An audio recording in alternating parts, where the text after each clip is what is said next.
All right, boom, we're on Squeeze the Neck podcast, and today I'm London again with my old, I'll normally say new mate, my old mate LJ. He's back. Thanks for doing this, mate. Mate, a pleasure to have you down. No, thank you very much. I haven't seen you for a while because I was going to slap it. You can slap it, it's okay, yeah, but man. We'll get to it eventually. As I say, LJ is how I know you, but you've got a longer name. What's your full name? We're going for the government The real name.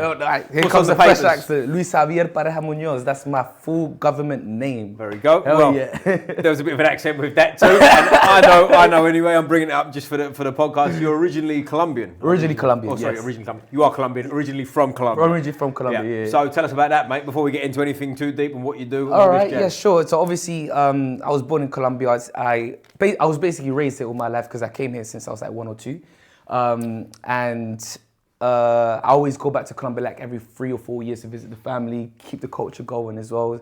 And yeah, man, I love it over there. And obviously, since I came down in London, not knowing no English, so I didn't start off in nursery. I started off in a Spanish nursery school.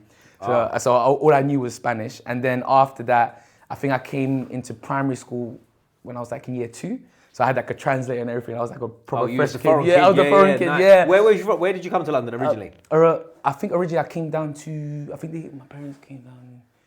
Do you mean like area-wise? Yeah, where? Like Streatham. Oh, so this kind of way. Yeah, still around here in these bits. And the right side of the river. The right side of the river. Yeah, and then I just remember just being like listening to everyone speak English, and I was like, yeah, ya que dijo, ¿cómo se traduce esto? And then the teacher was like, oh, okay, yeah. And then I had like another friend just translate. It was just fun. The next thing you know, after I've learned the language, then it just switched around where I've kind of mastered the English, and then I almost forgot the Spanish. So I had to, thankfully, when I come home and speak to my mum, I speak pure Spanish. But sometimes the past tense and present tense just gets mixed up, and the tongues just get twisted. And now I'm just like, sometimes maybe good, sometimes maybe shit. But both parents are Colombian, I take it. Both parents are Colombian, So when you speak it at home, when I speak fluid. You're fluid. Fluid, because when I heard you speak Spanish once in the gym, I was like, what the fuck's he up to over there? I didn't know the background, nothing. I was like, what's he doing over there? What type of code is he speaking? You know what I'm saying? A genuine Colombian. Because it's like we know many people that go like, oh yeah, I'm from, I'm whatever. Yeah. Grandparents were. I get that. Chill out. Yeah. But you're a genuine one. Absolutely. So coming to England, was that like obviously you had no say in it. You was 1 year I had no old. say. But what was the deal there? What brought your family to England? I think my family. It was mainly just to look for jobs. To be honest, I think my dad. He was. I think he decided. Okay, no. My dad's brother, one of my uncles. They came down to London first, and they invited my dad over. And then my dad brought us over, and then he was like, we're going to take this adventure, we're going to take this leap of faith, and we're just going to go for it. And best decision he's made, basically, because we came down, and it was a struggle, don't get me wrong.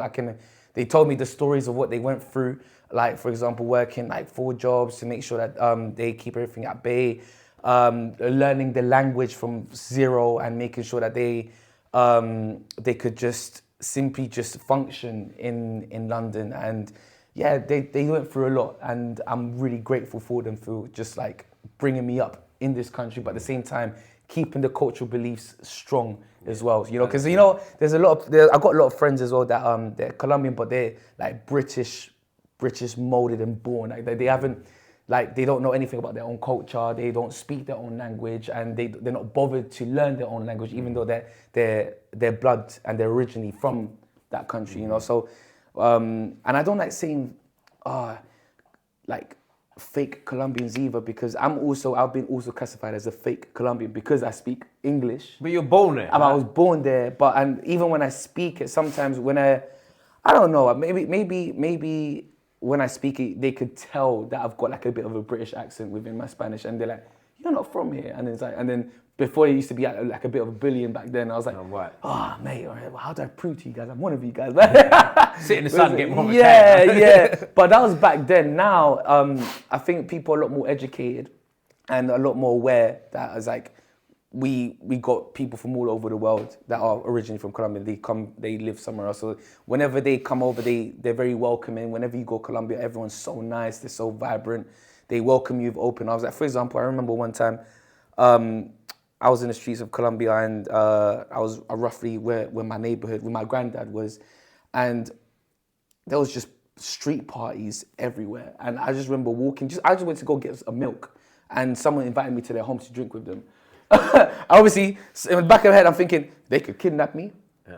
But I didn't feel that. You can feel when there's something booking. They came in, I met their family, I ate with them, drank, and I was like, okay, thank you, have a nice day. Imagine that over here. Yeah, you know what, you didn't think that. They're always saying, oh, good morning, how are you? It's just that common etiquette, you know? And then when I try to bring that over here, I just remember, there's nice people here, there's always nice people here. But obviously when you're in London, in like the heart of London, some people won't even say hi to you back, you know what I'm saying? It's like sometimes we even look at you weird, like, what the fuck are you talking to? Mate, I held the door for some motherfucker in David Lloyd the other day, so shout out to the motherfucker.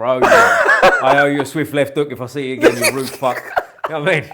It's true, isn't it? Do you know what I mean? So like, true. I opened the door for him when he walked through it. And he didn't say nothing. Bro, it grinds my gears, bro. It's like, come on, man, he didn't even pop a smile. Like, none of that. Like, just, oh, mate. But there we go. We're all moving to Colombia. We're taking Squeeze the next game, Colombian edition. Yeah, exactly, right. But so where are you from in Colombia? Which part? Cali. And what's it like over there? Is it English speaking, or is it one of them places you go? Not English speaking. Not English speaking. So you got to use your Spanish. I got to use my Spanish. It was actually another funny story as well. Like whenever my dad and my mum took me to Colombia, they always told me, don't speak English, just Spanish. If anything, don't speak in a taxi, because whenever you're in the taxi driver's seat, that's when they will abuse it. They will, like, for example, the moment you say one English word, like, where are you from? Da-da-da. And then they do not stop talking, and they'll get information out of you. And long story short, they'll just double and triple the price of the taxi fare. Right. Straight away, they'll know that if you're not from here, I was like, oh, this guy's gringo, or this guy's not from here. It's like, okay, cool. Like, let's rinse them out type of thing. But that's only the taxi drivers. Some of them are very noble and humble. The majority of them are just, watch out for them. So that's tip of the day. When you get in a taxi in Colombia, just sit there, nod your head, see. But Cali, Santiago, Cali, like, there is so beautiful. It's such a hidden gem. The people are incredible. I think they call it, like, let's say the city of salsa, because like they love doing this form of salsa called Cali swing.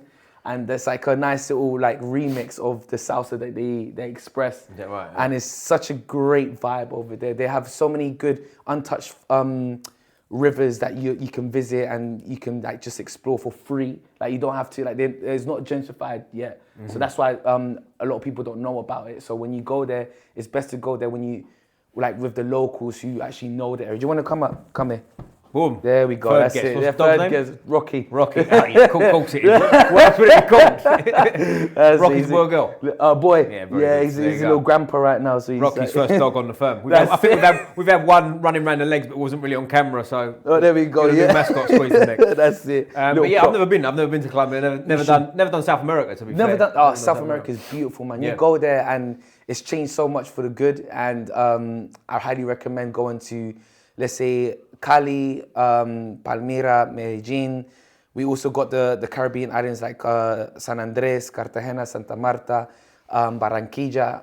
Like, so many beautiful places. The only thing that I'll be very honest about is that when you go to these touristic places, there's so many vendors. Right. And they are very annoying. Even if they say no, they will pester you. I might be a bit too gringo for it. They'll come on to you. They won't leave you alone. That's the only thing I feel. So if you want, like, let's say, some peace and quiet, sometimes you can't get that over there. You might need to find like a proper, really hidden location. Mm-hmm. But other than that, so beautiful. The people there are great, and I haven't been there for a very long time, actually. I haven't gone there since this injury, because I was meant to be going last year, but I always try to keep at least 3 or 4 years every time going back there to the family, especially for my granddad, because both my grandparents from my dad's side passed away. Then my grandmother from my mum's side passed away, and I only have my granddad at the moment from my mum's side. So that's the only reason why I go back there, just to check up on him. He's always in high spirits. He's always an old school dancer, and he keeps himself healthy. But at the same time, he's also very stubborn. He doesn't want to go to the hospital and all of that stuff. So I'm like, come on, man, every time I'm there, I always get him to move. I always make him to kind of just walk to the shop rather than get other people to do it for him. How old is he? He's now going into his 80s now. Yeah, so he's old. He's like, boy, shut up. I don't Yeah, want you. yeah, He's it's like, like- boy, what'd you know? Like, oh man, but he's so lovely. He's so lovely, man. He's so, his smile brightens my day every time. So he's one of the main reasons why I go there.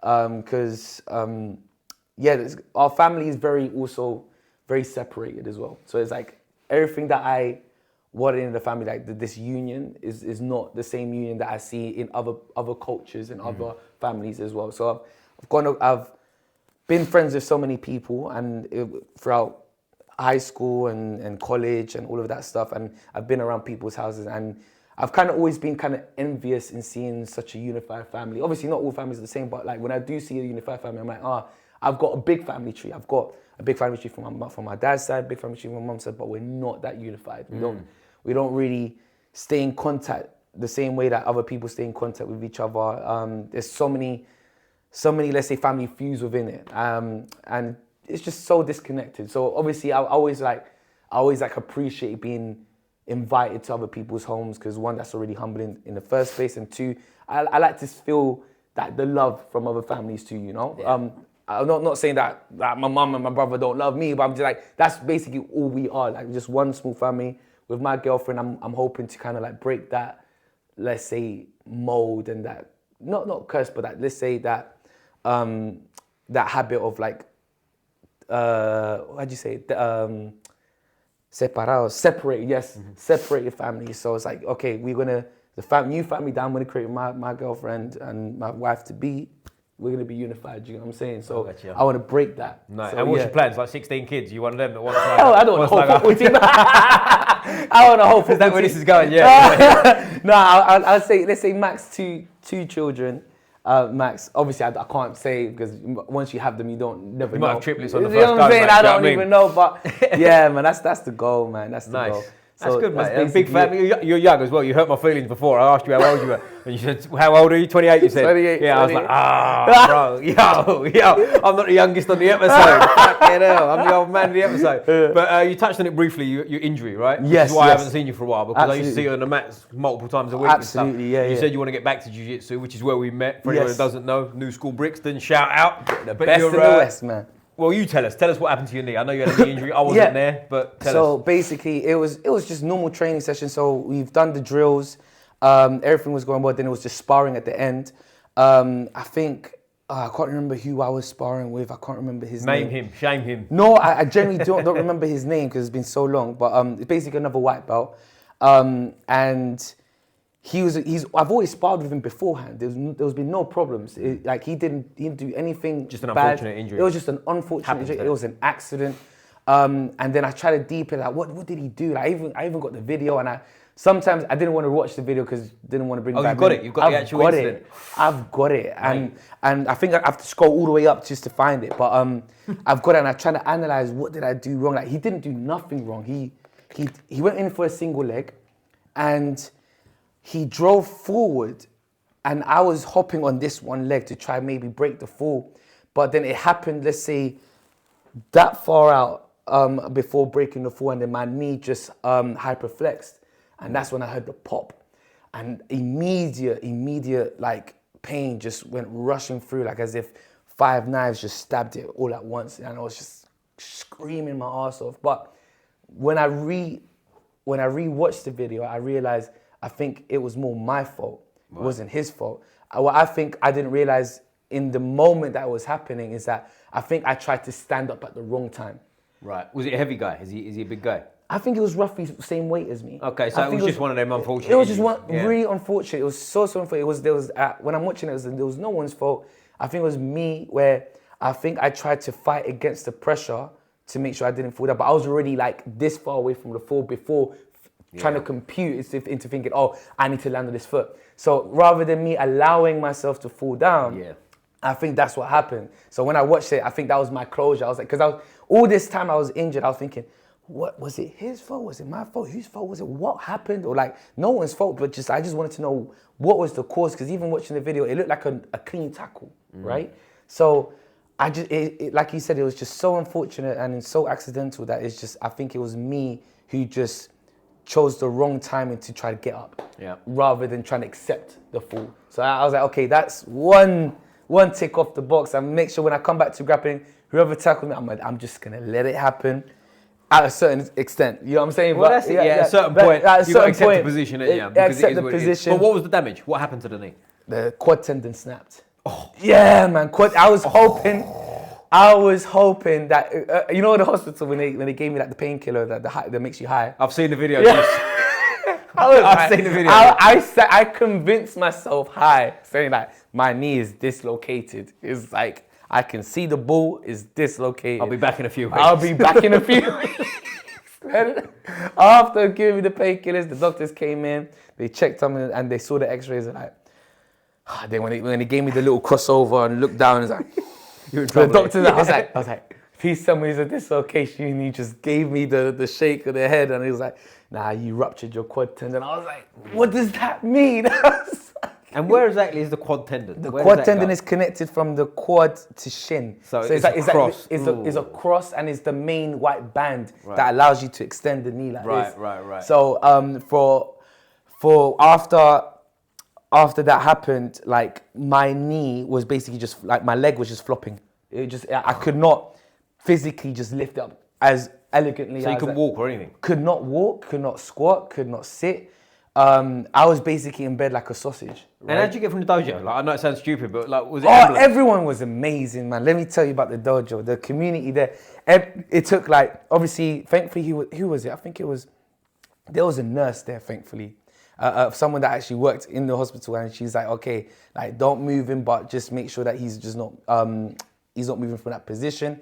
And when we needed to transport myself onto the car, because my mum came over to drive me up, it was 5 people that had to carry me. So one person on this leg, one person here, one person here, one person here. But they had to move me so steady because any sight of movement, I would scream. It was the agony, the pain and agony was so real that I just could not move it at all. So they were doing great. They were working time under tension, just making sure that this leg was not moving. And I just had to bite my tongue and just... Could you imagine if you'd done that injury, like simple thing like that, like 100 years ago, how fucked you'd be? We'd be fucked. You'd be done, that's it. You're just a cripple forever now. That's crippled. There's no knowledge on how to recover, nothing. Not even work, no surgeries to work on that. No. That's it, that's my leg gone. Yeah. So what was amazing was that when we got to the hospital, obviously the trip to the hospital was a different thing.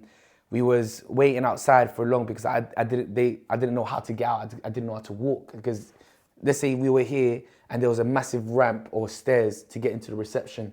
My mum went in there and she's like, oh, like, I need someone to get my son out of the car because he can't walk. He basically, we didn't know what it was, but she says he messed up his knee. They were like, oh no, he has to wait in the queue. He has to come here. And my mum obviously, she was like, what the fuck? So she came in, she was panicking. I was trying to calm her down. I was like, Mum, don't worry. You know how mums are. It's like, don't worry, Mum, don't cry. It's like, I'm fine. Let's just try to get someone else to help us out. And thankfully there was like 2 off-duty ambulance guys that was just parked up there. My mum went over to ask them and they kindly just came in and tried to help me out. They saw that they could not, because the car was, just me getting out of the door was a hassle. So anything that they tried to move, pain. Like I tried to hold it down for them, but I couldn't, bro. I was like shouting. I was like, fuck me, I ain't no pussy, but fuck, this is hurting, bro. And they were like, no, like this is serious. So they themselves went back in reception. They're like, yo, we need like serious doctors. They didn't even listen to them either. They were like, oh, like no, he needs to come here. They were like, are you mad? Like the guy can't walk. At least give us like a wheelchair or something. So they managed to give me a wheelchair. They came back in and there's like, brother, I'm sorry, but you're gonna have to get a towel, bite it down. We're gonna have to literally just transport you from here to the chair, and you're just gonna have to scream your ass off up until A&E type of thing. And that's what happened. Like they just went, obviously they were still delicate with me. I was still screaming, but they were like 1, 2, 3, lifted me up, put me on the chair. I was screaming, bro. Then one guy had to hold me up here as he was walking backwards to go up the ramp. And the ramp was so long, man. It felt like the longest ramp. It was so short. I had to go like 2 levels of a ramp just to get to A&E. As I was screaming, they finally injected me with the painkiller. And that's when I was like, thank fuck, I could finally just straighten my leg out because my leg was just in such shock. It just stayed bent after the whole thing. So once they gave me the painkiller and it was okay for me to just extend my leg out, I was like, yes, like I could finally just relax.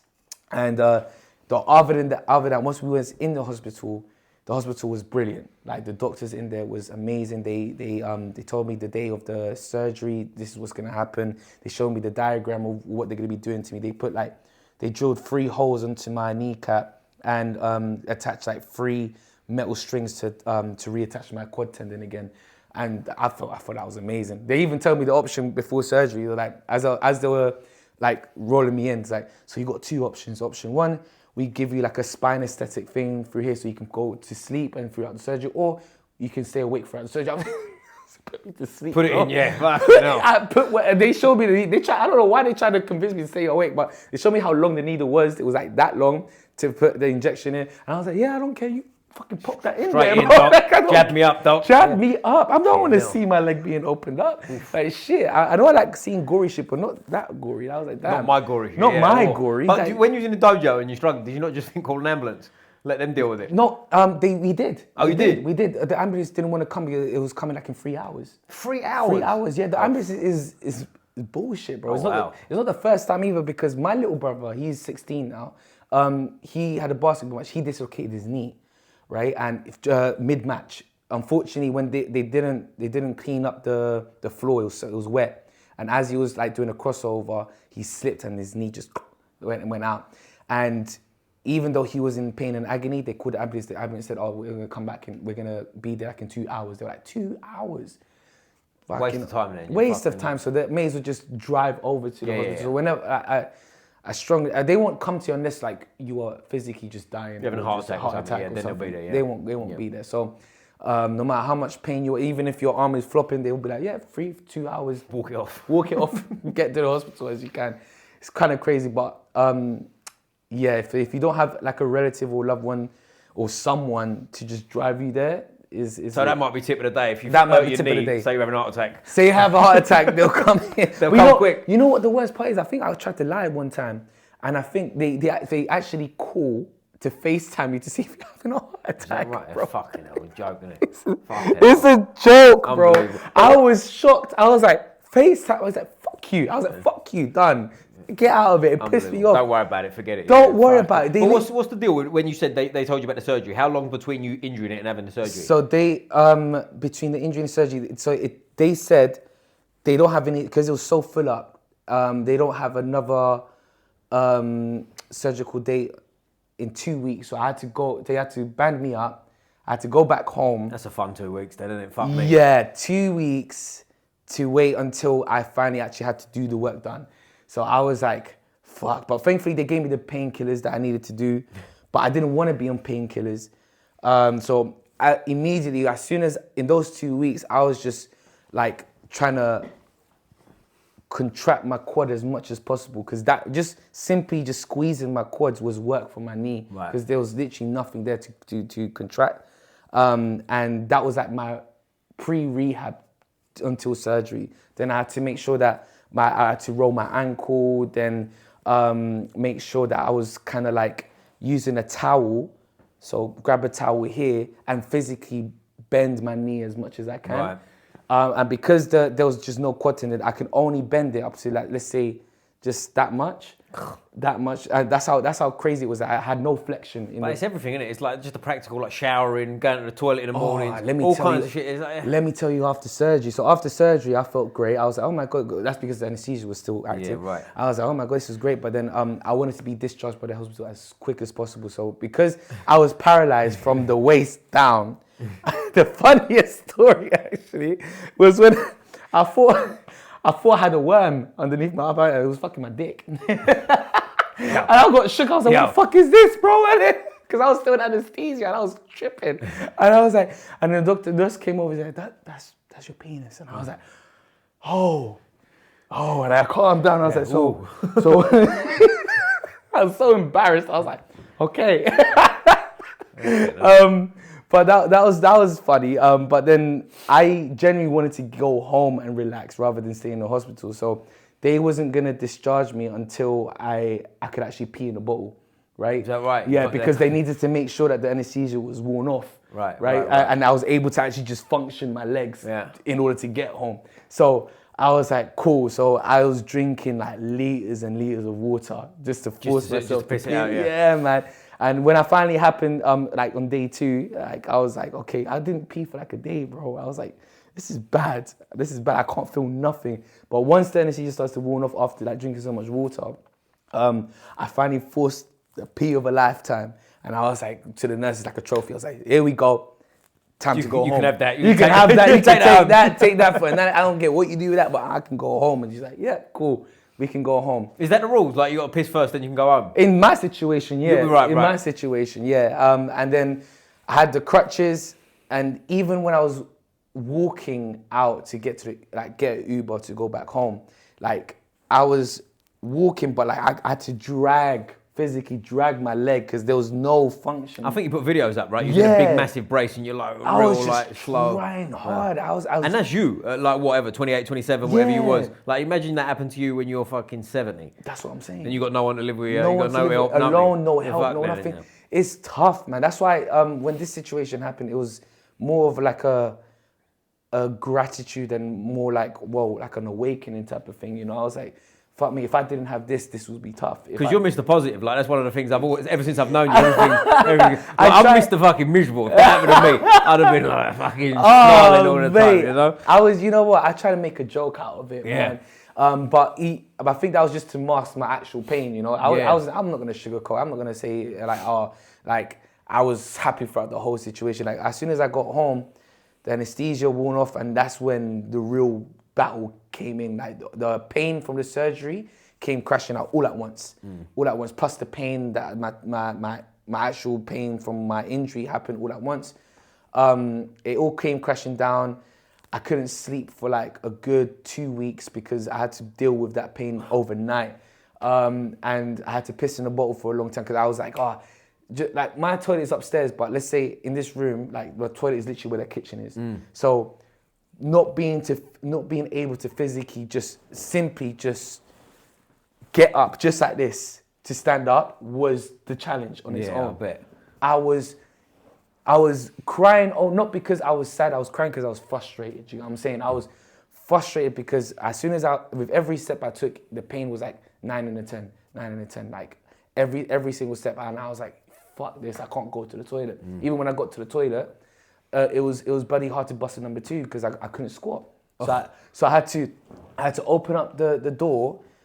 Thankfully, one knee was bloody functioning, which is great. Another thing to be grateful for, because I had to pistol squat with this leg and make sure that this leg was straight, and basically like bust a number 2 like this.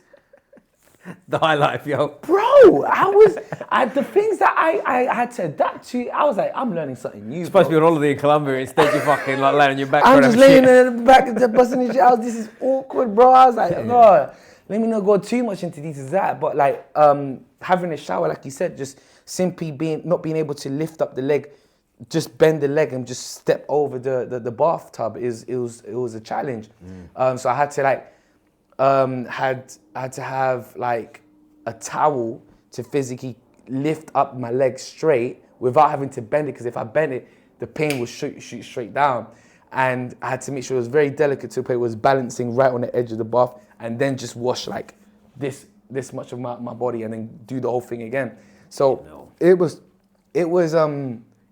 tough, but it was more emotionally tough than physically tough. Physically, I was fine because I was doing pull-ups. With that, yeah, I was doing pull-ups. I was sitting down. I was trying to, again, as I was sitting down, I was just trying to contract my quad as much as possible. Even if I physically couldn't lift it, even if it was painful, I was just trying, just keep it active as much as possible. And then I was just wiggling my toe, just circulating through my ankle as much as possible to stay connected with my knee. And I was just doing little things like that. Then I started researching how to get better. And then I was like, okay, cool. I accepted that I needed to rest for like a good 2-3 weeks before I started to actually physically move when it came down to, but I could still do like the pre-activation drills in bed safely without having to overdo myself. Yeah. So that was helpful. And I think after I've gone through that that, let's say, emotional roller coaster of accepting what's happened and, maybe I'm not, all these weird things come into my head. Maybe I'm not going to do jiu-jitsu anymore. Maybe I'm not going to do boxing anymore. Maybe I'm not going to move anymore. Like I was like, all these negative thoughts just like coming through, and I was starting to accept that because I started kind of speaking it into existence basically because of those negative emotions. But then I was like, no, like as soon as I kind of spoke to because I like speaking to myself, and I think speaking to myself really helps a lot. And a lot of people may think that. I think it's very common for a lot of people, but I don't think people understand how powerful it is to actually believe your own words. You know what I'm saying? So once I started speaking truth to my manifestation, saying, I'm going to get back, like this is just a bump in the road, I'm going to learn so much more from this, and when I learn from this, I can help someone else who's going through that situation to make sure that they don't feel like it's the end of the world. Yeah. Do you know what I'm saying? Yeah. So, because that's how I was feeling. I was feeling, maybe this is it for my career. You know what I'm saying? That's it. Like me as a PT, because I am the service I have to give financially, I was off for like a good 6 months of work. So because that's a fucking long time now. Long time. But I have to, hands on heart, I have to give all credit to my other half as well, because she's been helping me out through this whole situation. She's been by my side. She's been making sure I've been eating healthy, making sure that I've been feeding my body what it needs to make sure it recovers. She's been keeping my mind at bay, making sure it's like, yo, like, it's okay for you to feel sorry for this amount of time, but after that, cut the bullshit, and this is the reality check. Do you know what I'm saying? Yeah. So that's what you need, isn't it, man? It's so important. Fucking hell. Do you get what I'm saying? Is that you just need, like, just hearing those reality check, like that reality check mentality from another half, and just tell you like, yo, like it's okay for you to be human, but you have to toughen up. Yeah. Do you know what I'm saying? Like that's the reality of things. And for a lot of people, it's easier said than done, especially if you're going through this alone. Yeah. That's why, again, through this process, I had people to support me. I had my girlfriend, I had my mother. She helped me out as well. I had the community in social media who was sending me nice messages saying, you got this, like, if you need me to drive you here. I was getting requests out from people I didn't know saying that they're going to drive me to somewhere. I'm like, I don't even know you, but thank you. Do you know what I'm saying? Like that's just, cool, isn't it? Yeah, it is quite cool. Like I was like, I didn't expect that because I don't expect anything from anyone in that. Be careful, you might get a stalker. Yeah. Oh. Listen, I won't get too deep. But since this, I've got a fucking stalker going on, bro. No. I won't get too deep. No. I don't give it any energy. But I've got like a full-blown stalker, like to the point. No way, to the point of like I've had to block about, 4 different email addresses going on to like emailing me, phone numbers, block phone numbers, shit, Instagrams, constant. It's mental. Like, and like that's from just starting up a podcast like this. Can you? It always makes me think. Like, imagine someone like, I don't know, like an example, like David Beckham. Can you imagine the fucking shit they have to deal with? But it's fun. I won't give no more energy, but it's quite funny. Like, it's entertaining. Like, a few of my friends I've shown, and they're like, "Whoa!" You lot need to be careful, man. And we won't get deep, but this person's like married with children and all sorts, and gone full blown like stalker behaviour. It's mental. It's fucking mental. This is what I'm saying. There's different levels to this realm type of shit, bro. That's scary, mate, man. Yeah. So carefully you get in the car with. Oh, yeah, no, I'll take that advice. But that's what I've never taken like anyone's like offers like that. But like you said, that shit's scary, bro. It's mental. But if I was to again, like that's like being devil's advocate. I love that because like that's the reality of it as well. But if I'm thinking optimistically, it was still nice to kind of get that off. Mate, yeah. You know what I'm saying? Said like your missus supporting you, your mum, all that kind of. Yeah. Your missus is also into fitness very heavily, right? Your missus has got like a mad Instagram account. She's incredible, bro. Yeah. Like every time she's like my inspiration to getting back into Cali again. So I was like, she does calisthenics and she nothing but body weight. Right. But at the same time, she just has a passion for training. Yeah. You know, so that's all she cares about. She doesn't classify herself as like a proper athlete or idol to people for people to look up to. She just simply loves to train, and I think that's what's authentic about her. And I kind of seen the behind the scenes just by living with her every single day, that when she took care of me, like that mentality kind of came out and I see why she's gotten to the stage where she's at because of the simple mentality of like, okay, like we got to get shit done. It's as simple as that. Yeah, so and like you said, you just need that. And I also like to have a balance of both. Do you know what I'm saying? It's like, for people that think, because I'm going to say this, this generation's gone soft. Do you know what I'm saying? This generation has gone super, super soft. I'm saying this because I've been looking at old videos of how the PE curriculum was back in America as well. And every single person could do a push-up, pull-up, balance, run, sprint. There's a documentary, There's a documentary. What's the documentary called? I've watched it multiple times. I think I've seen it on YouTube. Motivation Factor is called. Motivation Factor, right? I think it's Motivation Factor, something like that. Anyway, about a school in California, and they did like tests, different colour shorts, all that kind of stuff. I think that's the one. And even looking at Oriental countries, like in China, like you see elementary kids doing mad shit, doing like everything, but they're doing activities that are fun, but they're doing it in sync. And I'm like, this is like. You literally just choose the lifestyle that you want to choose. And some of them are fun as well. Like you look at it, they're in a classroom. It's not like a PE setting. I saw one the other day. They're in a classroom all standing up doing like star jumps and like jumping up and down and like just having a good time. And they're like 6. And they're like 6 and they're still learning something through some practical learning. Do you know what I'm saying? So I feel like some people, whenever we say, oh, like this is the reality check, just like tough it out and do this, like people dwell too much on the, let's say, the sadness and the and letting it out, which is fine. It's okay to be human, but then they dwell on it too long, and people feel sorry for themselves. And they feel sorry for themselves, and then they start victimizing themselves, and don't believe in victim mentality either. It's just a habit that they're gonna think that it's okay to have again and again and again. Yeah. And I think that it's like there's a time and a place where you can feel that way, and then you need to cut that off and be like, okay, time to bounce back. Do you know what I'm saying? And again, just accepting that simple, okay, that mentality, okay, I'm going to bounce back is hard. Yeah. It's not easy. Right. But just you being aware of it and just trying to get back in, that's more than enough. Do you know what I'm saying? Of course, yeah. So, so all this support system that's been happening right now is what's gotten me to this stage right now. And then the physical thing just started becoming more easier.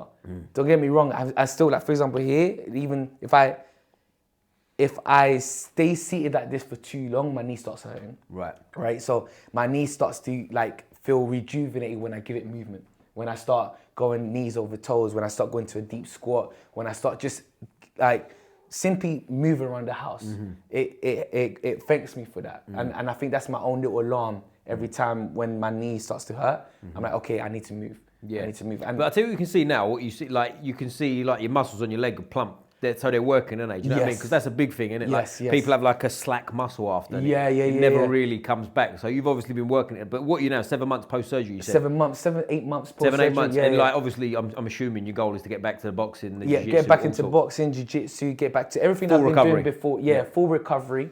Get back to everything that I've been doing, but better. Yeah. Do you know what I'm saying? It's like obviously I had a conversation with my dad, and my dad is the opposite. My dad is like, don't do jiu-jitsu anymore. Jiu-jitsu has fucked your life, this and that. Don't do it anymore. And I'm like, there's a difference. And I can't change his mind because he has an old school way of thinking as well, right?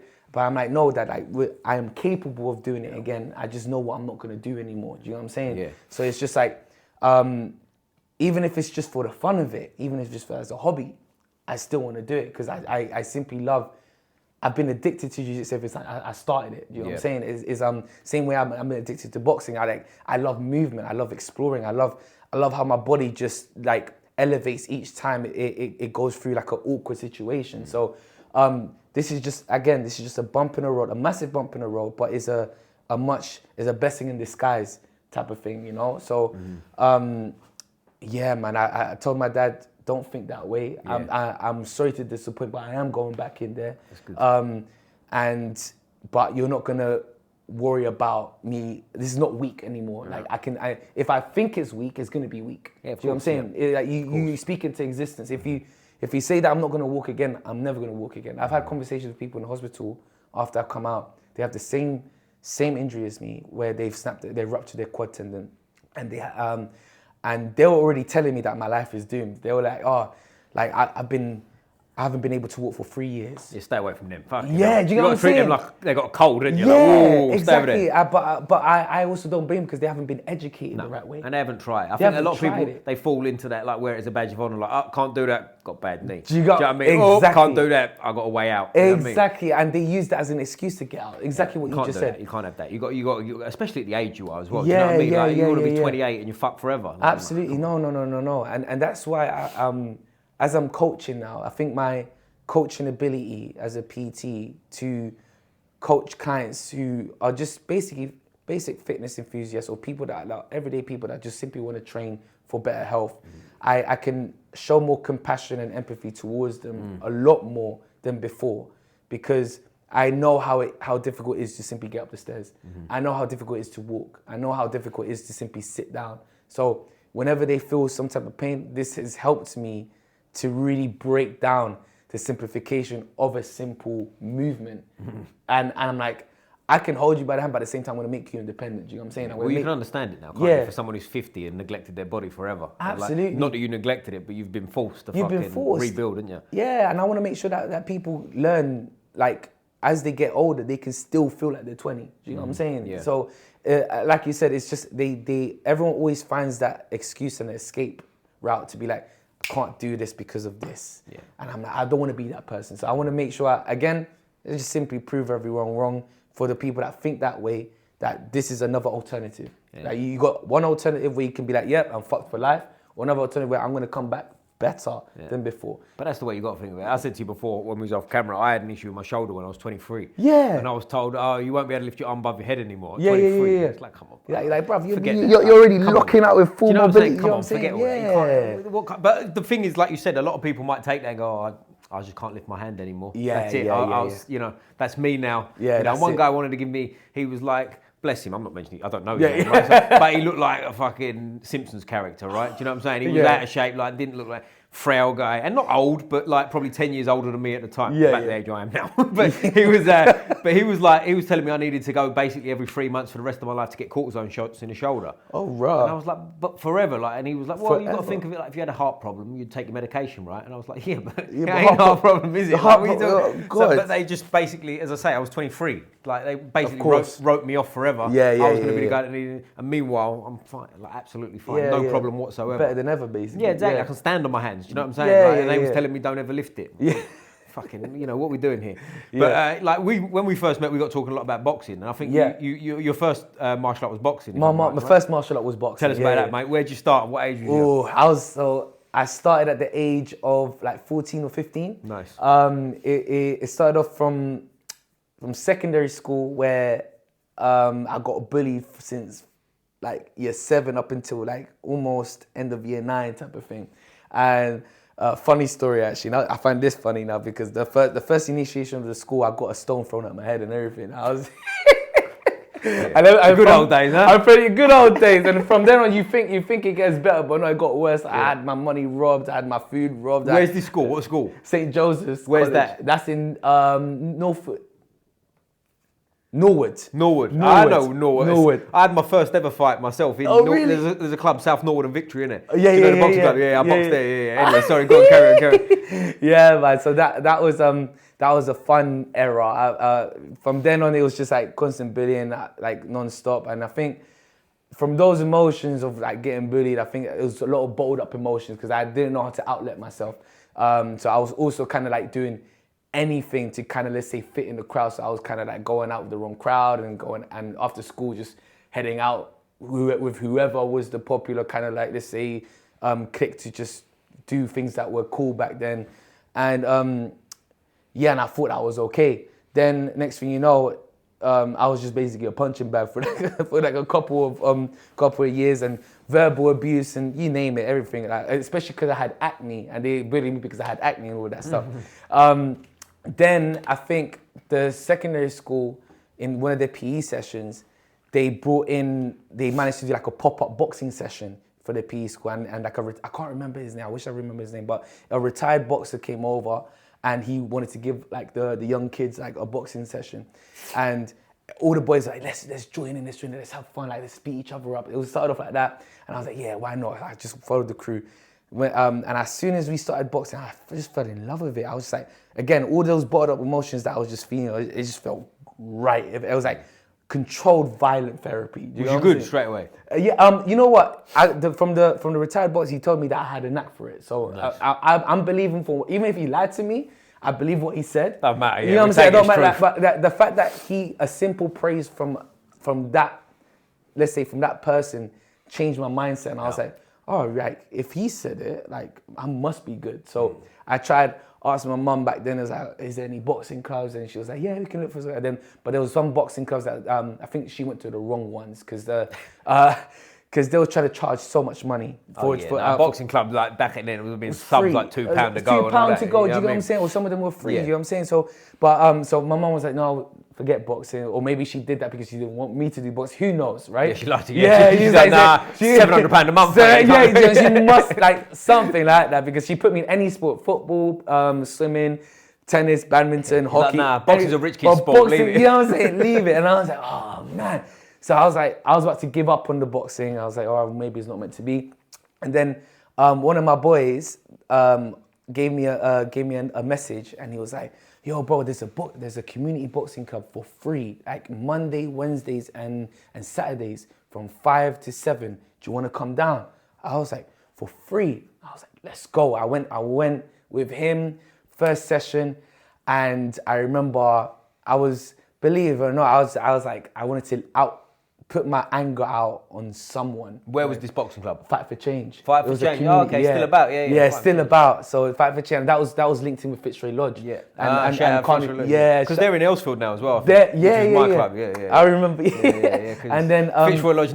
They're not the enemy, but they weren't. They're not Elsfield either. Yeah, I remember the classic battles between Elsfield and Fitzroy Lodge. No, they're friends. Just touching on it, like the Fitzroy coaches at the time, Mark and Adam. Mark was amazing. Yeah. I had them in my corner one night because I boxed a boy from my club, and the rules were you can't have your own coaches. So I had the Fitzroy boys in the corner. Yeah. In fact, I say that. I'm gonna call Mark out now. I think we both had Fitzroy in our corner. I think I had Adam and he had Mark. So Mark was the enemy.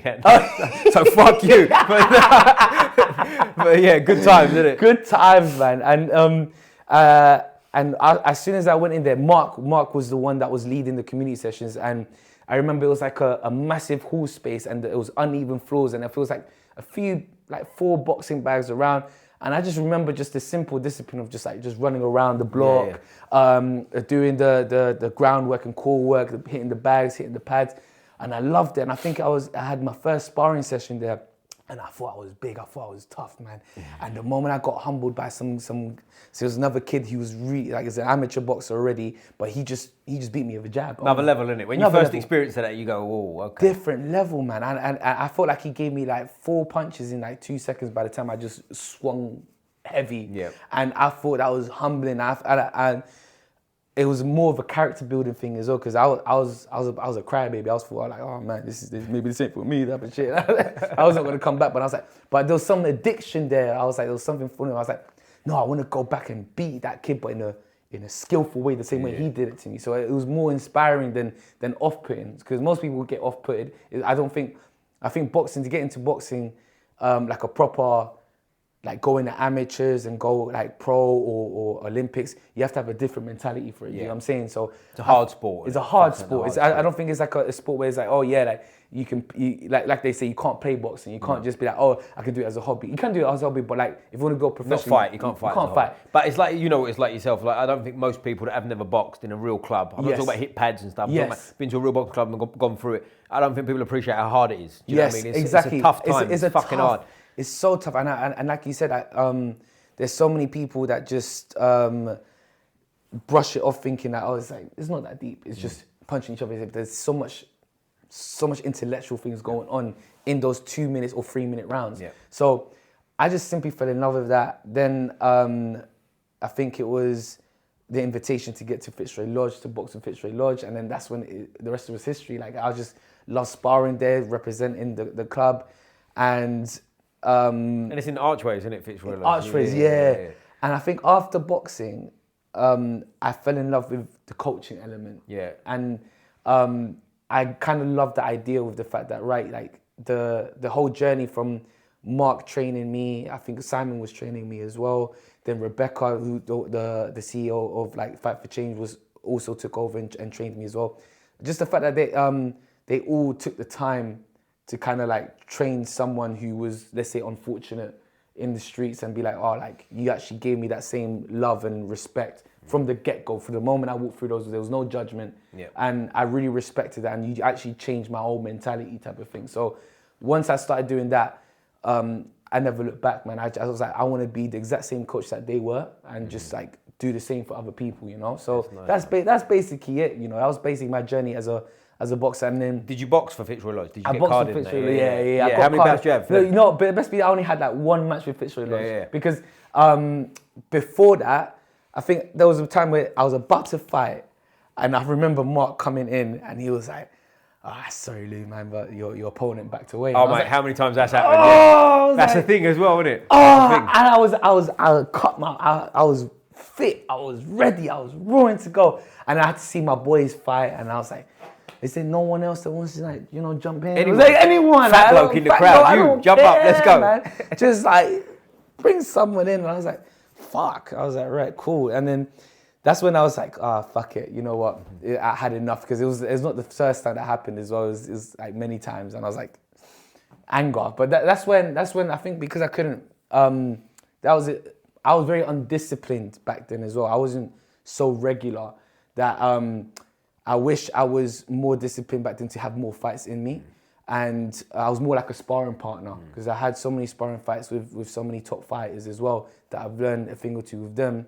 But then whenever it came down to me, I just felt it was just unfortunate that I couldn't have my time. But once I started coaching, I kind of left the fighting game, and I left with like that urge of like, oh man, I wish I could just go all out and just like put my skills to the test, how I really wanted to go out. And then I had the opportunity to do that in white collars. And when I did white collars, it was fine, but it still didn't feel fulfilling, because it was so unmatched. Right. Like, as in, it's different, isn't it? It's different. I've been to a white collar show. Yeah. It's completely different, isn't it? So different. It's so different. So then I had a recent one, which is with Fight Zumi. It's still white collar, but like they call it semi-pro, but it's still like a white collar event, but they matched me up with someone of my level. Yeah. And that was like the recent one. I think it was last year. And I lost it, but I lost it humbly, because I didn't treat it with the discipline that I had back then, where I did my road work, and I didn't put in the condition that I needed to do. What weight did you box at? I was boxing at 70. It was meant to be 72, and then they messed up on the weigh-ins, and they said last minute it needs to be 75, and that they messed up my weight there. And I was like, all right, so I think I was really unfit on the fight, because I was trying to gain that back weight, but I should have just accepted my 72 then and just fought like fit. But then, because I overtrained in the sparring, I also popped my bicep tendon in the fight. In the fight? Like, no,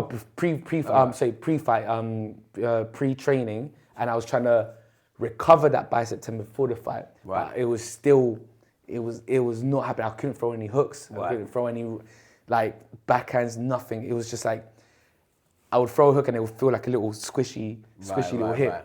It was like off. So, but that was no excuse as to why I lost, because I was still unfit. And the guy was really good, and he had better range, he had better skill, and I just simply went in there underestimating the whole setup, because I thought it was going to be another white collar fight. You know what I'm saying? He was going to box him up, Yeah, but when he put me up with someone my level, and I was like, oh shit, I'm fucked. Yeah. It was a humble defeat. Do you know what I'm saying? Yeah, it's what it is at the end of the day. And that's what it is. That's why I want to get back. Right. And then after I was gonna like get back into it, and then this happened. I was like, all right, cool. Like, it's just postponed. Yeah. You know what I'm saying? Because I really want to get back into the ring now, and just at my full capacity, and just really give it 110%. Yeah. Because I think that's something that I regret the most back then when I was fighting. That I was not too disciplined and more, or let's say too consistent. Yeah. With just simply showing up and doing this and doing that. So that's something that I want to make sure I break the regretful curse that I've got. But you got time in you. And how far are you from being 100% now? How far? I think I give it another 3 months. So close. It's there. 3 months. Coming. 3 months, because that's how I'm feeling right now. Because I'm able to squat weight. I'm able to go knees over toes. It's just I I need to get back into like the high impact stuff. Can you box or move around on your legs yet or not? Yeah. So you're good. It's just like the grappling side. Yeah, of things, the grappling side of things of like level changing, going really for. And would you weigh right now? Oh boy, I've been gaining weight. I've been getting like ever since this happened. I haven't been able to do like a lot of like. Listen, bro, I don't need no excuses. How much do you weigh? So basically, last time I checked, because my battery died, I was 85. Oh, that's not bad. I thought he was going to tell me, that's not bad. No, that's not bad. Because I'm usually my weight is usually like 72. Like is it weight. really? It's usually 72. Right. Because you don't look much different. As I said, I ain't seen you since the knee injury. Like, I mean, I'm glad I don't look too big, but I feel, you know, when your body goes through change, I feel like I'm heavy. Do you know what I'm saying? But I need to weigh myself again because I feel like I've been eating a lot and training a lot of like conventional weightlifting and that, nice. and I feel like I've gained a bit more mass.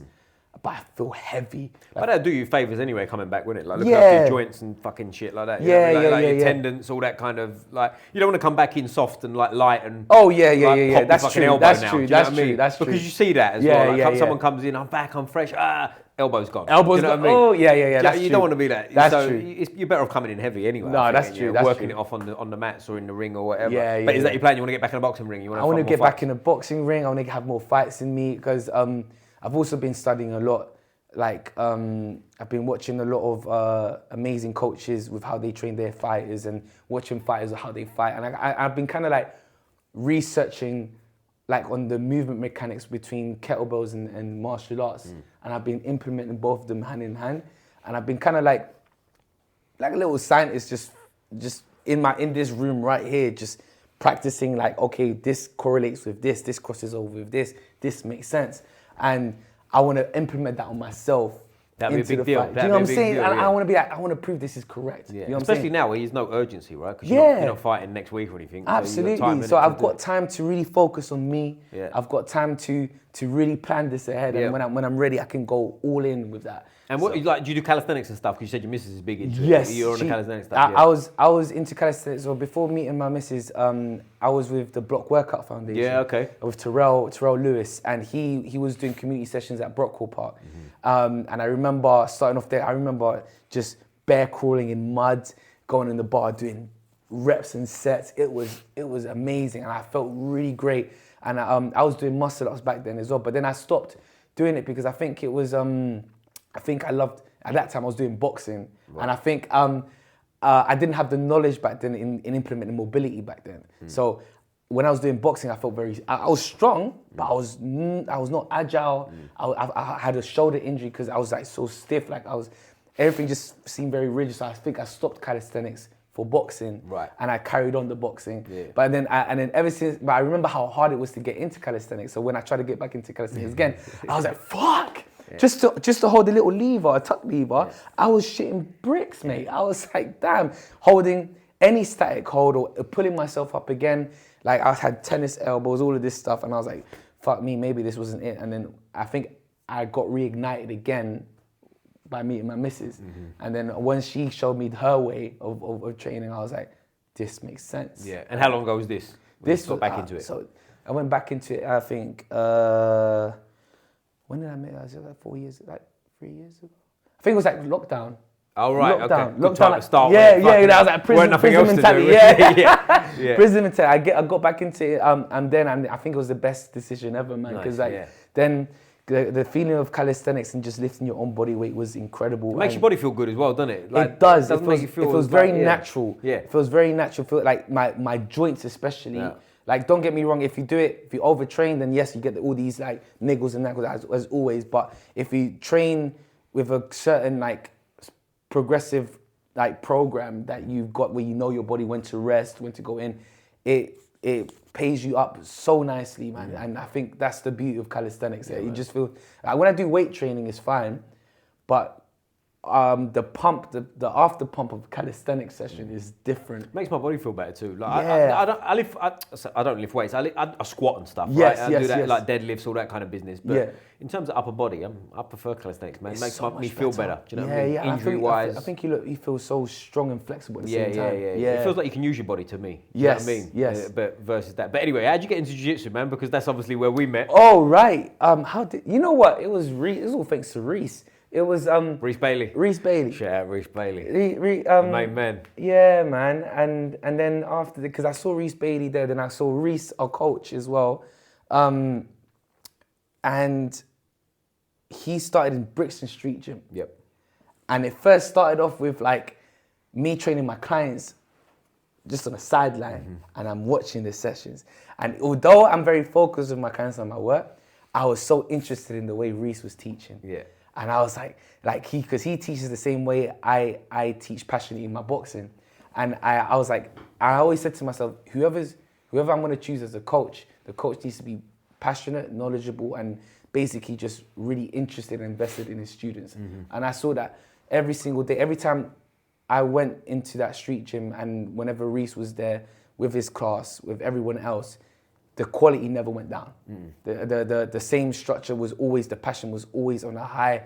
What he was teaching, like how he was manipulating the body, how he was moving, I found that so interesting. And the fact that he was also controlling guys that were 10 times bigger than him, I think that's what caught my eye as well. And he was so clinical in his technique that I was like, I want to learn this, man. So and obviously everyone else on top of that, the community that he's built, is that everyone's so inviting, everyone's so heartwarming and welcoming.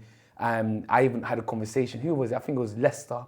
I had a conversation with first. Then it was Bailey, I think. And I was like, they were like, yeah, just come down, join in one session. I was like, and all it takes is just that one word, come join in, just a little invite. I'm like, yeah, you know what? I'll come down. I came in with because I didn't have a gi back then. Came in with no gi session, and I just fell in love with it, bro. I fell in love with it. Like Reese taught me. I think it was like the top spin into armbar, and I was like, I felt like a ninja. I was like, yeah, I love this. And then after that, the humbling sparring defeats with Patrick, with other guys as well. Onyeka as well, Yanks, everyone. It was just messing me up, but in a good, humbling way. And I didn't feel like embarrassed. I didn't feel like, oh shit, like I lost, I'm not gonna come back. It felt like addicted to lose and learn from that loss. Like it's like I'm failing forward, you know. And that's what got me really addicted to jiu-jitsu, because I was like, all right, I'm learning one thing, but then there's another branch. There's another branch that you need to learn from that, and it's ongoing, it's never ending. And I think that's why I like it, because I think boxing, you get to a certain level where you're still learning new things, but there's a mental block there. Like there's nothing beyond that anymore. Like it's just how your fight IQ now accumulates. Like your fight IQ improves, but there's no other new techniques that you're going to be learning. It's how you use your foundations in that chess match to win. It's not the same kind of learning environment. It's not the same. It's not. Like yes. Jiu-jitsu, you learn. Everyone teaches and you learn from it, right? Yes. Whereas boxing's a bit more of a tough guy environment. Tough guy environment. Who's more talented? Who's got more like. There's not really like a sharing knowledge environment in boxing. It's like you just figure out yourself. Yeah, exactly. If you're any good, we'll take a bit of notice of you. Exactly, and that's it. That's about it. And the jiu-jitsu environment is like everyone's brainstorming with each other. Everyone's speaking. Oh, you could do this. You could do. And I think that's what attracted me to jiu-jitsu. I still love boxing to the core. Like you said, it's a tough man's sport as well, tough women's sport. But the mentality is different. You've got to be kind of built different for that sport. And jiu-jitsu is all, you've got to be built different as well, because it's humbling. Yeah, it's a humbling experience. I think you have to have a lot of patience for it as well. If you have no patience, I don't think it's for you. Or it's one of them things, isn't it? You're not going to get. I mean, you'll improve quickly, but you're not going to get good compared to really good guys in 3 months. Absolutely. You're just not, are you? Absolutely, that's the realistic So you have to thing. go through that. Like I've been doing jiu-jitsu now over 10 years. Do you know what I mean? And it's like it's never ending, man. Never ending. It's never ending. You're always going in the gym and going, that fucking thing there. I used to go pre-pandemic to Diesel Gym. Shout out to Diesel Gym in 10th Planet London. And then recently, the last couple of weeks, I've been going back on the leg lock class on a Saturday morning, which I recommend to anyone. Really get down there. It's great. Okay. With Ash, coach as well. It's brilliant. But like it's cool. Like it's new. Like obviously I know leg locks, but like you go there and they're specifying leg locks, and some of these people, some of the people you're sparring with, like are really intent on the leg locks, and it's like, fuck, man. Do you know what I mean? Like you've got to be switched on, and you can't play the game. You know what I mean? Like you can get comfortable in your zone, and then you got a guy who's been training a lot less time than you, but he's a leg lock specialist. He's a leg lock man. I got to That's switch on here. I got to really switch on here. Do you know what I mean? Yeah. You have to adapt really well. That's actually really cool. Because you have to switch the gears straight away. You have to and jiu-jitsu is not linear. Like if someone like me and you box and you're a much better boxer than me, it's a hard day, isn't it? You know what I mean? Whereas in jiu-jitsu, there's kind of options. You might be much better than me, but I might find something. Do you know what I mean? And I've called you and on and on. Anyone who's done jiu-jitsu can relate. I'm not breaking ground here, guys. But, do you know what I mean? But it's the environment's completely different too, isn't it? Like you say, like a warm environment, and it's like welcoming versus like. You know, you get a few dickheads. Don't you? You get a few. Like it's like everywhere. It's everywhere. It's not everyone's sunshine and rainbows, but the majority of the times, like I've gone to jiu-jitsu gyms, even in Bali. Like it's the same environment. Like everyone's so welcome. I didn't feel like everyone was eyeing me up or anything, or like trying to like dominate me and be like, like welcome to the gym. Look what I can do to you. Nah, it's like everyone, everywhere I go, everyone's so welcoming and they just don't judge. Yeah. And I think that's the beautiful thing. Well, I think it's because it's like a ranking system too, right? Yeah. So when you go through the books, you know, man, you've been there. Yeah. You've been the guy that's getting fucking, tapped 20 times. Yeah. And going home thinking like, bro, you know what I mean? I'm never going to be any good at this. You know what I mean? Absolutely. I had a chat the other day with a young guy. He's 19 years old who's just started jiu-jitsu. And his positions, and he's really enthusiastic. And it's great to see. Do you know what I mean? He's like everything, boom, and like we're rolling, and he's getting caught in. But he's not. There's none of that like in him. Everything's like, show me. Oh, right. Do you know what I'm saying? It's fun. It's good to see. And that's a solid mentality to have as well in jiu-jitsu. You know what I'm saying? Yeah. Because when you have that mentality of like, okay, like this is interesting. I lost he's taking notes. Yeah. It's like, what else can you show me? Yeah. Like that's a beautiful thing about jiu-jitsu. But yeah, man. I love both. I love everything, man. It's like I want to get into like weapons martial arts and all of that stuff. I want to get into mate. I want to explore everything. Anything. It's interesting you say that. Shout out Big Claudius. I nearly said Claudius, English version. Claudius. You know Claudius, right? No. Do you know Claudius? Polish guy, big guy. No, I don't. No, think so. Krav Maga expert. Anyway, so sick. He just got his brown belt at the weekend. So yeah. Wait, congrats. Shout out. Congratulations, very deserved. He's a really high level of Krav Maga, and he asked me recently to teach it. He had a seminar. He does like monthly seminars, I think. Oh, amazing. And I taught like wrestling specific stuff at one of them, and it was great. I was really like humbled to be invited to teach. I love that. I love these lunatics that are like running around with sticks and knives and stuff like that. But I've spoke to him about we're going to do some more stuff. We've done a lot of sparring as well, like boxing sparring, obviously loads of jiu-jitsu, wrestling stuff. Amazing. And he's a humble guy too. I don't know. Maybe you weren't there. I was teaching a wrestling class once a long time ago. Yeah. And he said he's a big, heavy-looking guy. Yeah. And he joined the class. About 20 people in the class. Yeah. And I'm teaching like a front headlock type thing, and he goes, "What happened if I grab your balls?"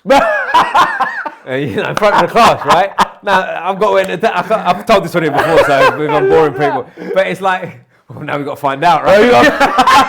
What am I going to say? You know what I'm saying? It's like, I haven't tried it, but like, we're going to find out. Exactly. So we did this, and he was like, this works, blah, blah, blah, and we've had tear up since. But he's, as I say, it was great to teach it his thing and watching them do his sticks. But point of being is like, I'm going to start training with him and stuff and do some stuff. So let's get some stuff. Let's learn how to stab people properly. I'll be down for that. Yeah, and it's so funny, even if he said it as a joke, he was serious. Yeah, he was serious. You know what I'm saying? Like, is that mentality that he has, that his art is like, okay, like what happens if I do this? Yeah. Like, does that work? Yeah. Like, it was so cool to see that like crossover happen. Right, it was funny. I was with him at the grading when he got his brown belt. I'm messing about and I'm like playing, putting it down.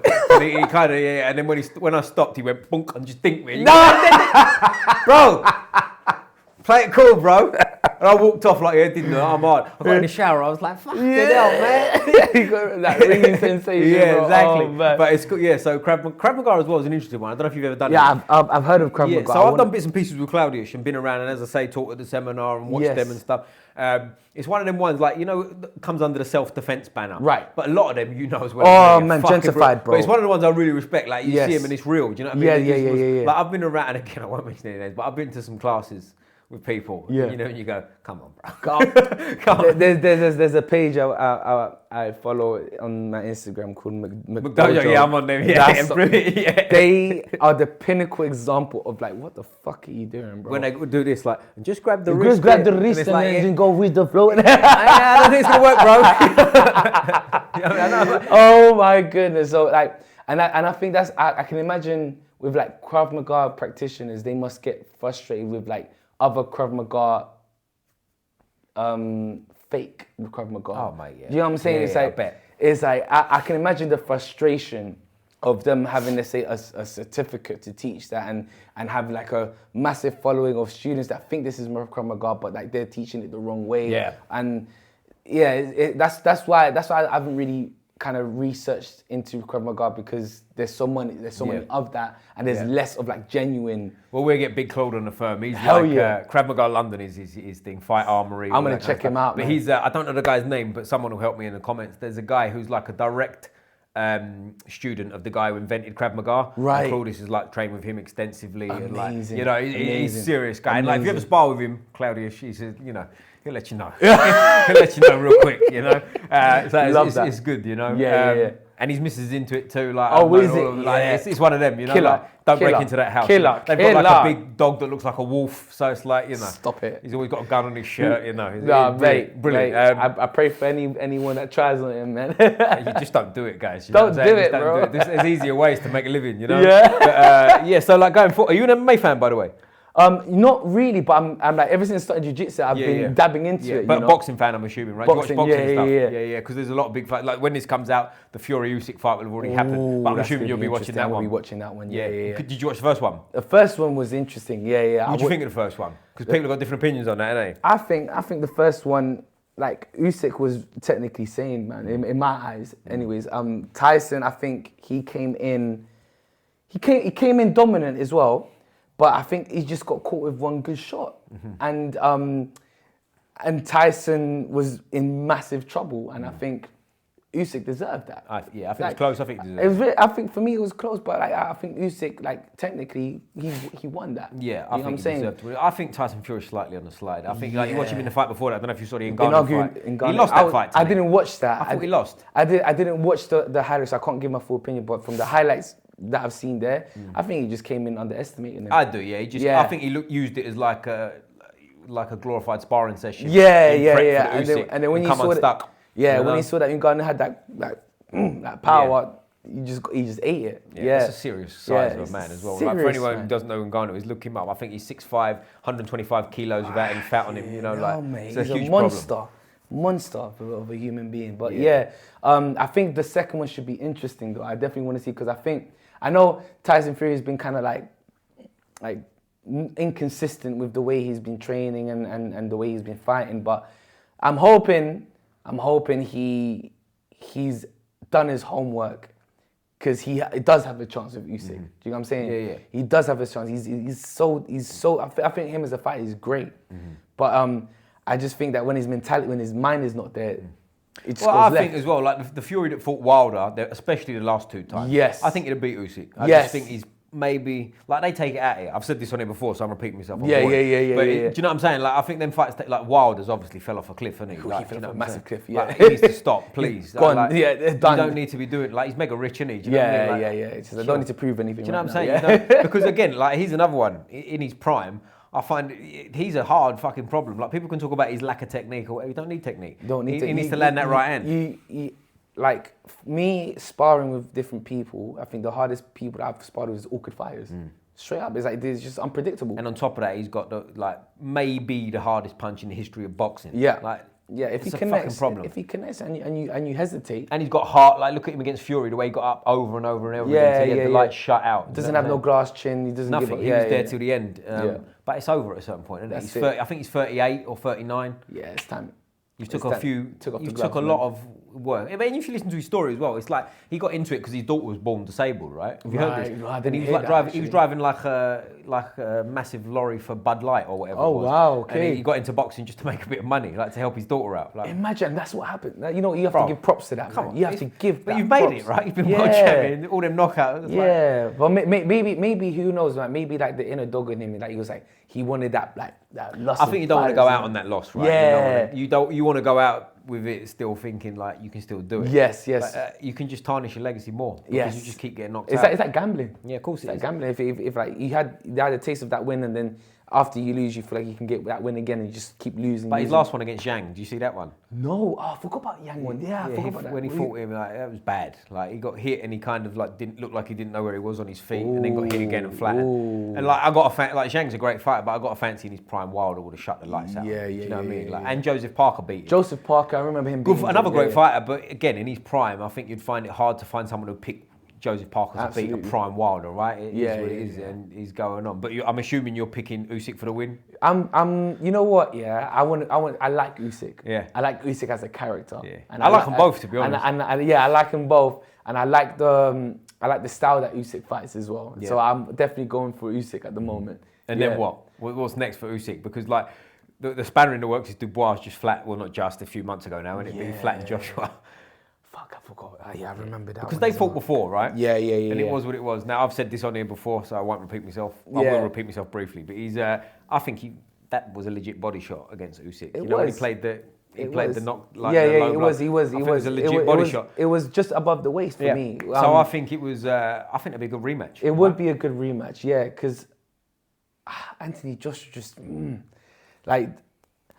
I want Anthony Joshua to wake up, basically, man. Because I love Anthony Joshua as a fighter when he was just coming up into the pro ranks. The Klitschko fight. The Klitschko fight. Even in his amateur fight, I was watching some of his amateur fights. He was insane with his technique and how agile he was. But I think ever since he kind of bulked up and I don't know what training regime he's doing at the moment, whether it's like too much resistance training or whatnot.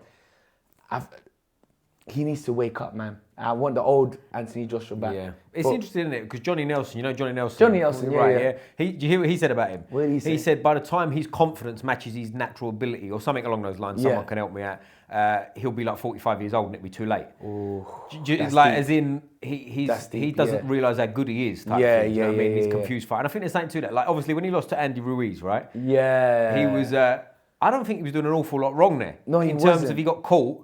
To me, it should have been, all right, tidy up a few little things. Now, it's not for me to criticise Joshua, right? He came back in the rematch, a different fighter. And he won, but Andy Ruiz was fat as a pig, wasn't he? Like looked terrible in a rematch. I think he gained 20 pounds or something stupid. Absolutely. But to me, if he just kind of got back to doing what he was doing, be a bit more aware, tidy up your defence. Solid. Don't change anything. But it goes to show that in this fight game, it's all about mentality, man. Of course. It comes to, Anthony Joshua just showed that as well. It's like, Johnny Nelson sees that potential. Everyone sees that potential. I see that potential in that. That's why it frustrates me. Mate, he's like 6'6", 110 kilos with no fat on him. He's a machine. I think there's videos of him running 100 metres in like 11 seconds. Like a freak, innit? Do you know what I mean? Yeah, man, he's a machine. So it's just like, it's frustrating seeing that maybe he doesn't have that self-belief in him anymore.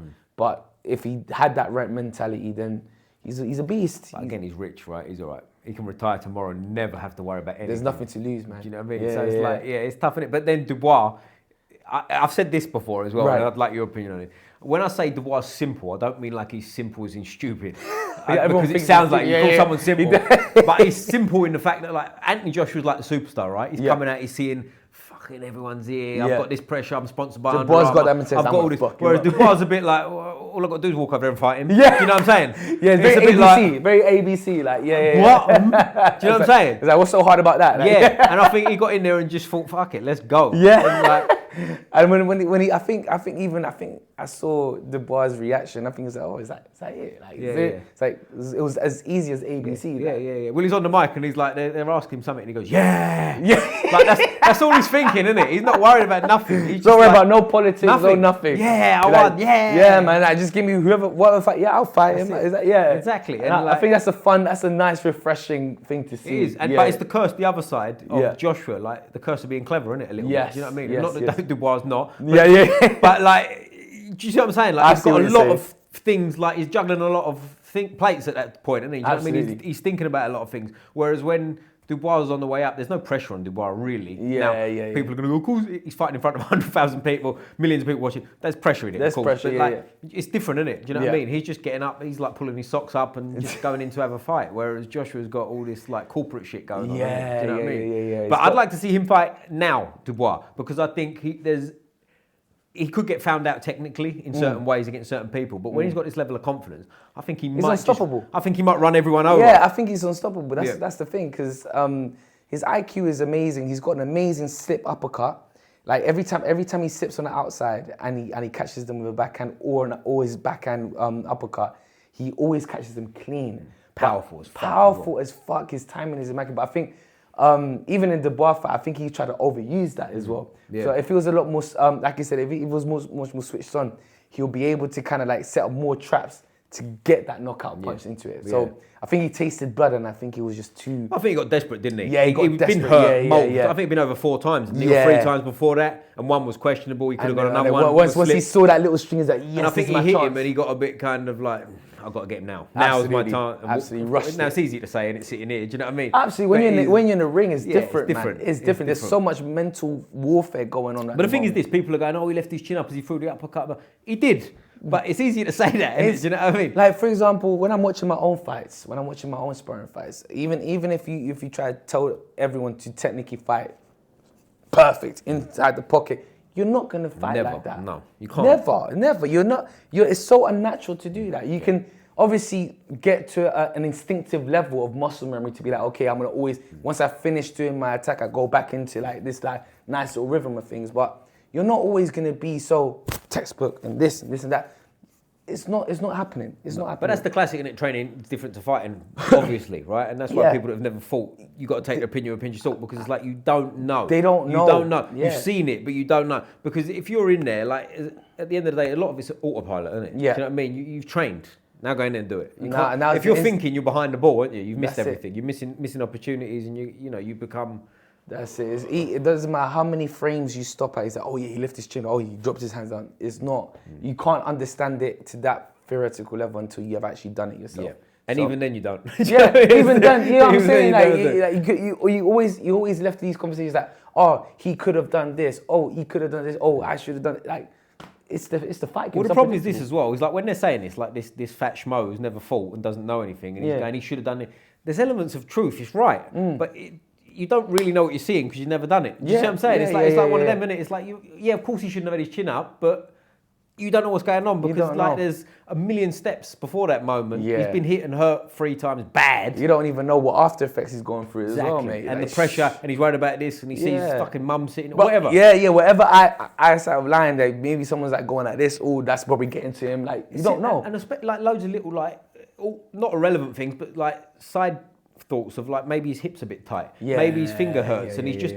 Not that he can't throw it, but it's just like, I'll avoid it. There's a million things. There's layers going on in there. You don't know what's happening. He's stressed that day. His kid might be sick. You know what I mean? He's split up with the missus. He's got the ump about that. It is what it is. Loads of elements going into that. And now you're fighting on TV in front of literally like the world. Yeah. Like, really? Do you know what I mean? Everyone. How many people are going to watch that? Like, how many people have seen him get knocked out with Dubois now?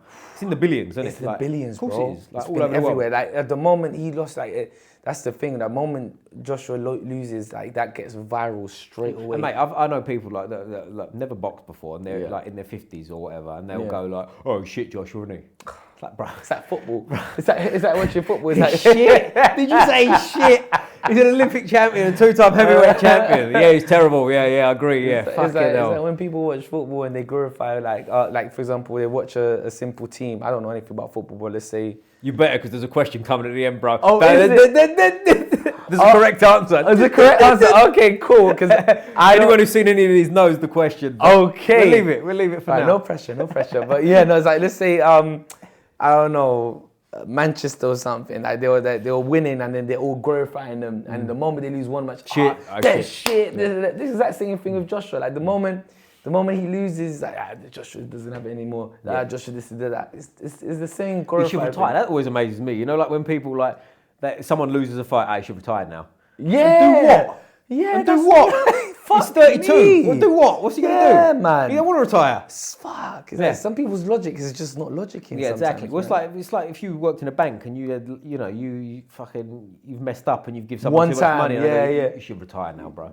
And do what? Do what, man? You just made one mistake, bro. Like, that's it, exactly. And like at the end of the day, that's a fucking hard life, isn't it? Yeah, being a professional fighter and being that level of fame as well on top of that. It's a hard life. There's always a massive expectation from everyone as well. Man, yeah. And they always feel the pressure that they need to live up to that expectation. And that's a real thing. Yeah. People don't understand that. There's a real thing of like living up to people's expectations without even realizing it as well. Mate. That's it. That's it. And like also the other thing that no one really, well, I guess they do in a way, but like if you're that level of fame, me and you want to go out here now and grab a coffee, not a big deal. But like, if you're Anthony Joshua, imagine trying to get a coffee. You go, impossible. I'll leave it today. Impossible. Do you know what I'm saying? Like, impossible. Exactly. And there's a lot of stress. And all these people that knock him are like, when they see him, I think it clicks. Not even that they're fake and going, oh, can I ever get a picture? Yeah. Which is an element too. But like, also, like, oh, shit, he's shit. But when they see him in person, they go, oh, that's Anthony Joshua. Exactly. Like, they forget all about that. Like, do you know what I'm saying? They forget all about that. Yeah. So it's tough, man. It's very suffocating, if anything. Like, especially when you're that famous, like you said, you can't even enjoy just sitting alone in the park. No, you can't go for a walk. You can't do that. Then they'll be like, oh yeah, this guy's turned into a bum or something like that. Yeah. They can make up any headline. Yeah. So it's tough. It's tough. Oh, but 100 million in the bank helps, I think. Oh, I'd take that. Oh. I'll take a loss of anything, man. Who's the best pound-for-pound boxer in the world right now? Best pound-for-pound Inoue. Good shout. He's fighting this weekend, isn't he? I think he's fighting this weekend. This will be obviously fought a long time before this comes out, but I think he's fighting this weekend. Yeah. Against an English bloke as well, isn't it? I don't know who he's fighting. I think it's an English guy. Yeah. I don't know who the English guy is. But I would love watching Inoue fight, man. Such a technical. Doesn't get his appreciation because he's too small. Yeah, right? It does. But I think he's such an underrated boxer, and he's just amazing to watch. Yeah, amazing to. I love watching his fight. So yeah, Inoue is a guy to look up for as well. Nice. Who was your favourite boxer growing up? Because sorry, I was going to say we're a similar age. I'm kind of being kind to myself there. Yeah. You're younger than me. Who's your favourite boxer of all time? My favourite boxer, believe it or not, is Miguel Cotto. Ooh. I love watching Miguel Cotto, just simply, not just as a Puerto Rican as well, but like watching his style of fighting. Like, he always had this high guard, and he was always rolling. His hooks and body shots were immaculate. They always landed sweet. And I don't think people appreciated that too much. Mm-hmm. And him as a fighter as well, like his heart, even as he's getting beaten up, he still goes headstrong. Yeah. And I admired him as a boxer. Yeah. Do you know what I'm saying? I know it's not the safest way to fight, but watching him in his prime as well was beautiful to watch. 4-weight world champion, first Puerto Rican to win 4 world titles. He is incredible. So growing up, watching Miguel Cotto was amazing. I remember watching Manny Pacquiao and all that stuff, but for me, Miguel Cotto was always my favourite fighter growing up. Nice. Yeah, man. Yeah. My guy. But before we finish up, mate, shout out where can people find you? I'll put you a link. Oh, yeah. You guys can find me on Instagram, lj.pareja Munoz. The freshest Instagram. We'll put the links because if you try and spell that, you'll fucking... I'm not going to spell the whole thing. You can also find my YouTube as well. I like to do like little boxing tutorials on YouTube if anyone wants to watch that, which is LJ Fitness. And yeah, feel free to give that a go. I'll always give out free advice for people to watch and save workouts that you can do at home, workouts that you're able to do for free. And yeah, give that a go and let me know how it goes. Yeah. Boom. Nice stuff, mate. I really appreciate you having this. Before we finish, I said to you I was going to ask you a question. Here we go. All right. Most important question I'll ask you. There's a correct answer. There's a correct answer. Which football team do you support? What's the correct Chelsea's answer? the right answer. Very good. Good man. All right, then Chelsea is there. Come on, you Blues. Yeah, there you go. I really appreciate you doing this, my bro. Boom. I always finish with a fist up like this. Every fighter's pose. I love it. There you go. Squeeze the neck. Squeeze the neck. Boom. Bush.